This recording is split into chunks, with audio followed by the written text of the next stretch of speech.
From Wish TV and the All Indiana Podcast Network, this is the News 8 Daily 8 Podcast with Wish TV's Kylie Conway. A Wish TV News 8 update. Hi, I'm Kylie Conway, and this is your News 8 Daily 8 for Friday, April 21st. Rain gear needed this morning, then we should get a break from the rain for most of central Indiana into the afternoon hours this Friday. A second round of showers, according to our Storm Track 8 weather team, moves in tonight and into early tomorrow morning. Rain totals look to be from a half inch to 1.5 inches overall by Saturday morning for central Indiana. Highs today on Friday are going to get into the upper 50s to low 60s.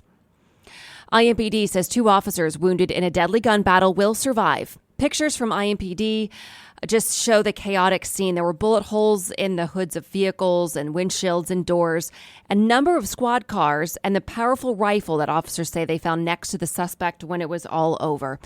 The shooting involved members of the Indiana Crime Guns Task Force, a group of officers from across the region working to find and seize illegal weapons. Police say 1 suspect is dead and another in custody. They're now working to find out where the gun came from.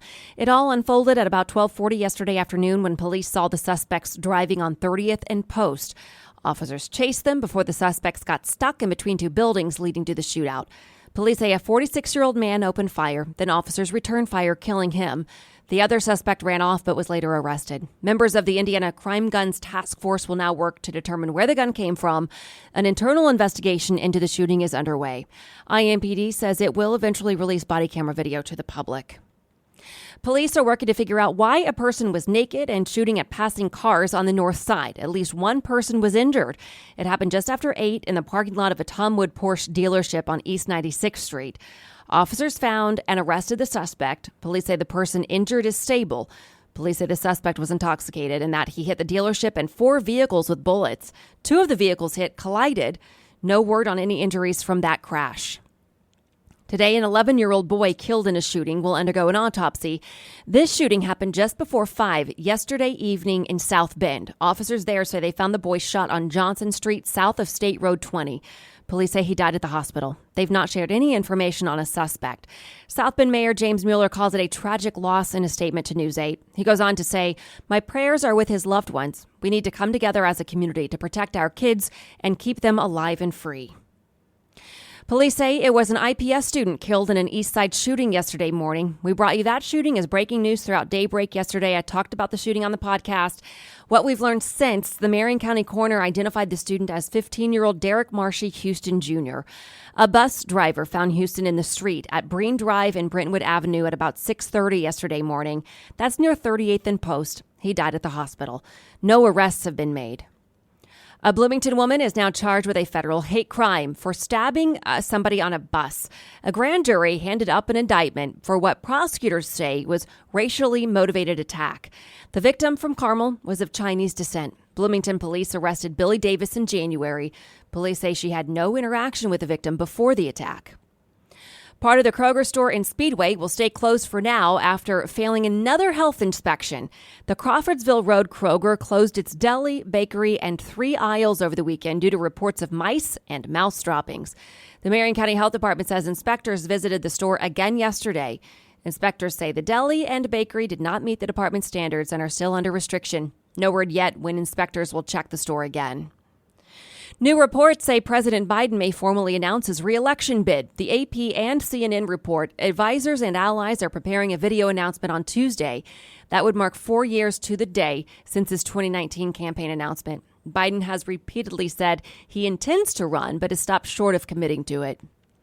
79 new laws are set to go into effect in Indiana. Governor Holcomb's office says he signed the bills yesterday. ITMate has followed several closely, including a measure outlawing devices that can make a semi-automatic gun or rifle fire like an automatic.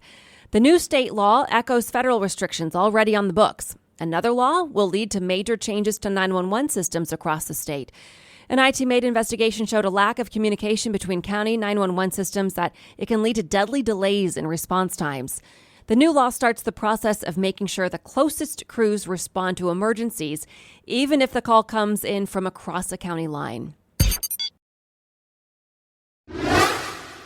A hospital bill is not yet law, but the House and Senate are negotiating a final version. The rules would restrict what kinds of fees hospitals can add to your bills. The measure in its current form would only apply to the largest healthcare systems, including Ascension, Community Health Network, Franciscan Health, and IU Health. The House and Senate have both passed versions of the bill by wide margins. They'll hold a final vote once a negotiated version is done. And today, the Supreme Court faces a self-imposed deadline to decide whether to restrict access to a common abortion medication. It comes after a federal judge in Texas revoked access to mifepristone. The Supreme Court originally said it would decide by Wednesday, but Justice Samuel Alito issued an order delaying that decision. The FDA approved the drug in 2000. The agency says more than 5 million women have used it since. Today, state and federal leaders will give a new update on tornado recovery efforts in Indiana. They're set to highlight resources available to people directly affected by the storms that hit late last month. The briefing is this afternoon. News 8 will report the key points from it on News 8 and wishtv.com. Federal loans are available for some Indiana tornado victims. The U.S. Small Business Administration says the deadline to apply for property damage loans is June 14th. Applications for economic damage are due by January 15th of next year. We have made it easy for you to apply. Just go to wishtv.com and look on the As Seen On section of our website. There you'll be able to see the list of eligible counties and how much the administration is offering under this story. And today, a hearing for both defendants in the case over the deadly 2021 shooting on the set of Rust. It comes as prosecutors in New Mexico say they'll dismiss the involuntary manslaughter charge against actor Alec Baldwin. The film's weapons supervisor, Hannah Gutierrez-Reed, is still charged in the shooting that killed cinematographer Helena Hutchins. The safety coordinator and assistant director, David Halls, has also pleaded no contest to unsafe handling of a firearm. Prosecutors say the investigation remains active. IU's annual Little 500 bike race begins today. The women's race is this afternoon. The men's team's race tomorrow. It's the 72nd year for the men's race and 35th women's event. This year's event raises money for the IU Bloomington Food Insecurity Fund and the IU Crimson Cupboard Food Pantry. To business headlines now, Disney is preparing for a new phase of the fight with Republican Florida Governor Ron DeSantis. Lobbyists are trying to target legislation moving through the state legislature, including land use bills. The battle between the entertainment giant and DeSantis started last year after Disney opposed the Florida bill, which forbids instruction on sexual orientation and gender identity in public schools for kindergarten through third grade. Top earners collecting unemployment benefits have surged 500% in last year. Increase may reflect white-collar layoffs in recent months, especially those laid off in the tech sector. The National Retail Federation says organized retail theft is getting more complex and more violent. The majority of the 21 violent groups analyzed in the report began operations in 2021. The NRF says the problem has inflicted billions in financial losses for U.S. retailers and their communities. Target's popular child car seat trade-in event is back and underway through the end of the month. Participants get a 20% off coupon for a new seat, stroller, and other child product when they trade in their old car seat with the retailer. Damaged and expired car seats are eligible. Krispy Kreme has a new line of cookie-flavored donuts that use Oreo and Chips Ahoy pieces.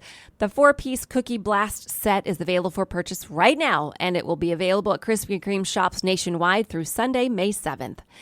This has been your News 8 Daily 8 for Wish TV. I'm Kylie Conway, online at wishtv.com, and follow us on Facebook when you search Wish TV. This is the News 8 Daily 8 podcast with Wish TV's Kylie Conway. A Wish TV News 8 update on demand for even more on demand and on the go. Connect with Wish TV on Facebook at wishtv.com and on the free Wish TV mobile app. Thank you for listening, and be sure to like, subscribe, and follow this podcast for updates every weekday morning on the All Indiana Podcast Network and wherever you get your podcast.